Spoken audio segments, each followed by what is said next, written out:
వృశ్చిక రాశి వారి యొక్క ఫలితాలు అయితే ఈ మాసం మీ గోచార గ్రహగతులు కనుక చూసుకున్నట్లయితే మిశ్రమ ఫలితాలు కనపడుతూ ఉన్నాయి. అలానే కంగారేం పడక్కర్లేదు.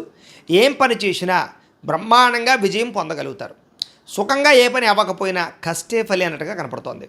ముఖ్యమైనటువంటి వస్తువులు కొనుగోలు చేయడానికి, వాహనాలు కొనడానికి, భూములు కొనడానికి ఎక్కువ డబ్బులు ఖర్చు పెడతారు. అంటే దాచుకున్న డబ్బులు కానీ అప్పులు చేసైనా సరే.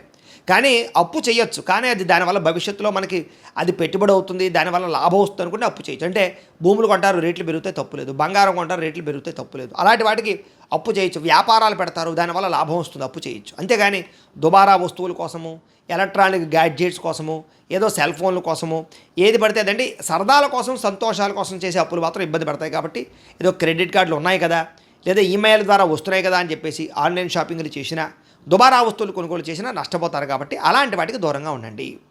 ఎప్పటి నుంచో తీరని అప్పులు తీర్చడానికి మాత్రం చాలా మంచి అవకాశాలు ఈ నెలలో రాబోతున్నాయి. నిరుద్యోగులకి కోరుకున్న కంపెనీలో ఉద్యోగ అవకాశాలు కనపడుతూ ఉన్నాయి. కాకపోతే అంత సులువేం కాదు. చాలామంది ఆటంకాన్ని కలగజేస్తారు, జాగ్రత్తగా ఉండండి. ఎప్పటి నుంచో తీరని కోరికలు, అంటే ఎవరినైనా శారీరకంగా కలవాలన్నా, ఎవరినైనా ప్రేమించి ప్రపోజ్ చేయాలనుకున్నా, లేదా ప్రేమించిన వాళ్ళతో వివాహం చేసుకోవాలనుకున్నా, లేదా ఎప్పటి నుంచో ప్రయాణాలు చేయాలనుకుని చేయలేకపోయినా, ఇలాంటివన్నీ కూడా ఈ నెలలో తీరతాయి.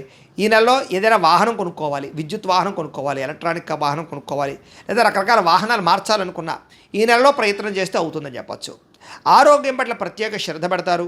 దీర్ఘకాలిక రోగాలు తగ్గించుకోవడానికి, ఆరోగ్యంగా ఫిట్గా ఉండడానికి, ఆరోగ్యంగా హెల్తీగా ఉండడానికి ఏ ప్రయత్నం చేయాలి, ఎలాంటి ఆహారం తీసుకోవాలి, కార్బోహైడ్రేట్స్ తగ్గించి ప్రోటీన్ ఫుడ్, ఫైబర్ ఫుడ్, ఫ్యాట్లు సమతుల్యంగా ఎలా తీసుకోవాలి, ఏ సమయానికి తినాలి, అలాగే తొందరగా పడుకుని తొందరగా లేచి పొద్దునే వ్యాయామం చేసి ఓ పావుగంట సేపు మెడిటేషన్ చేయాలి. ఇలాంటి ఆలోచనలన్నీ కూడా మీకు రాబోవడం వల్ల మీకు ఆరోగ్యం బాగుపడుతుంది. దీర్ఘకాలిక రోగాలు చాలా శాతం తగ్గుతాయి. రాబోయే రోజుల్లో ఎటువంటి ప్రమాదము మీకు కలగకుండా ఉంటుంది.